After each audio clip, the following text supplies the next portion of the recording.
I'm Jane. I know most of you and most of you know me, but just in case I haven't gotten around to every single one of you, I'm Jane and I'm beyond delighted to be here just to talk to you. So I came here because I wanted to share with no matter who came my favorite poem in the universe of any poem that's out there. The poem that when a teacher says, "Now class, I'd like you to think of your favorite poem." The poem that comes to mind and I say, I know what poem I'm going to think about, because this poem is one that always lives in my heart. I get to thank one very special person for sharing with me this poem, and that's my father, my dad, my old man. I can't tell you how young I was when he first came to me and he said, "Janie, I want you to listen to this poem because it's beautiful, and I love you and I want you to hear it."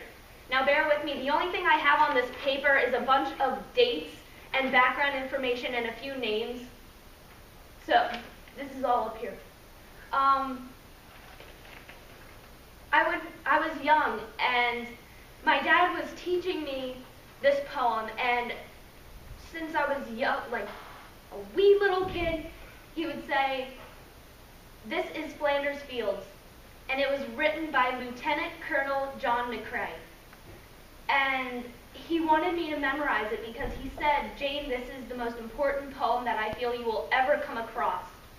And so there I was, and I worked tirelessly each day, little 5 or 7-year-old Jane, and I would say, "Dad, I have the first stanza memorized. Mom, Dad, come listen to me, I have the second one, and then finally the third." And when I finally got the third stanza memorized, I had the entire poem memorized. I'm sure I ran up to my dad and I said, "Dad, stop what you're doing, because I have memorized In Flanders Fields, and I need to share this with you." And I stood there, or I sat there, I can't remember, but I wish I could, and I said, "I have this memorized," and I recited it, and my face was beaming the entire time, and afterwards he looked at me and he goes, "Jane, that's amazing. That's beautiful." And the smile I put on my dad's face is one that I'll never be able to replicate, because he taught me something he loved, and I gave it back to him with even more love. And to me, that's just the greatest gift that a parent can give. So enough introductory on my dad's part. This poem is called In Flanders Fields, and Lieutenant Colonel John McCrae wrote it during the First World War on May 3rd, 1915, in case it was bugging you in the back of your mind.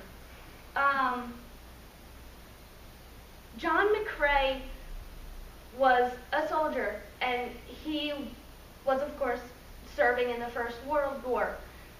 And he was standing there on the battlefield watching his friends and fellow soldiers, people that he thinks of as brothers, being shot down by the enemy troopers.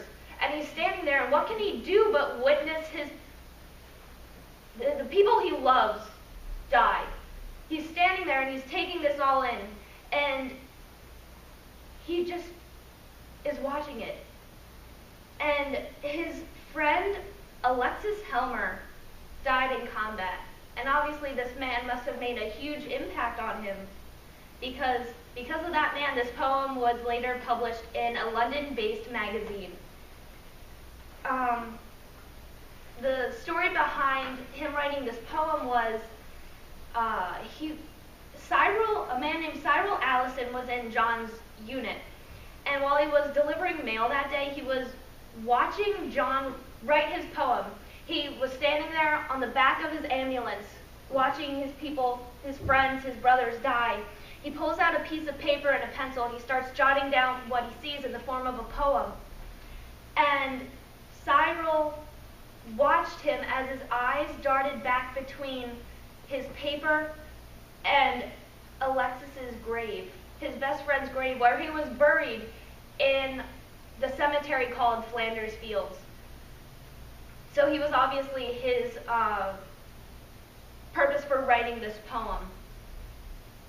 And that, I just think, if you love someone enough to write the words that you feel of someone on paper, that's when you know you have real friendship and you have love. And I wish I knew exactly what this man thought of his friend. So I'll finally get around to reciting the poem for you. In Flanders Fields by Lieutenant Colonel John McCrae.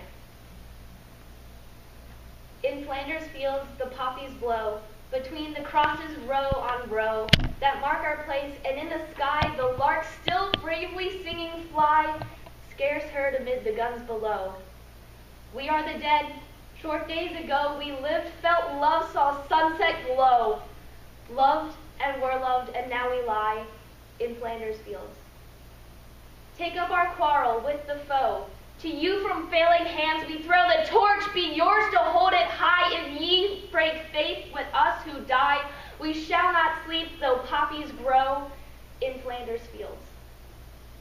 Man, I wish my dad was here to listen to me say it. He's still around, he's at home, he's in Broomall. Don't get the wrong idea, he's right there, but I'll probably show this video to him and say, Dad, I got to share this with 20 people. And he'll go, that's great. I'm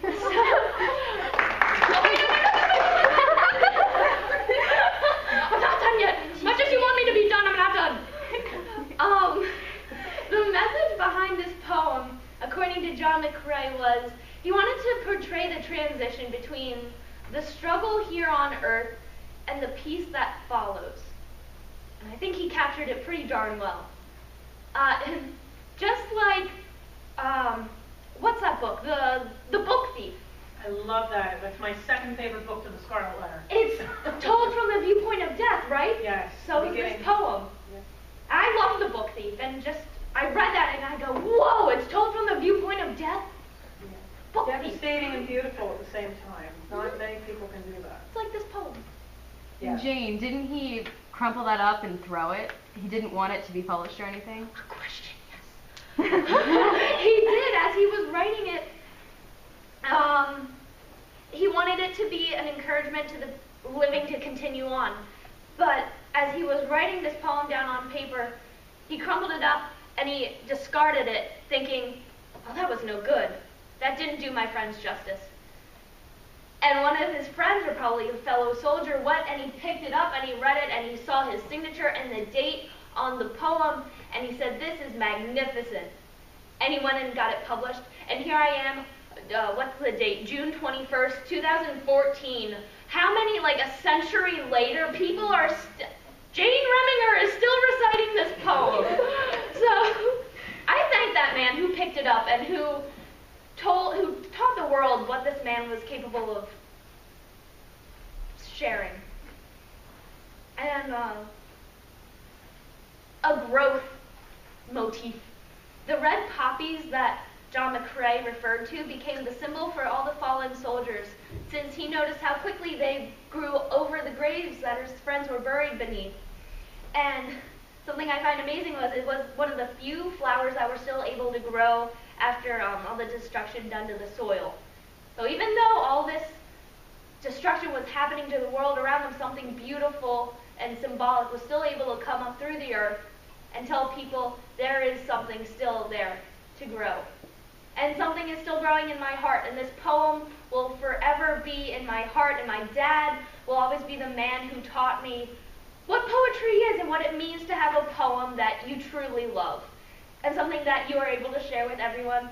And I feel like I just became 100 times more closer to everyone in this room, and I can't thank you enough for listening to me up here and to hear my favorite poem. Thank you.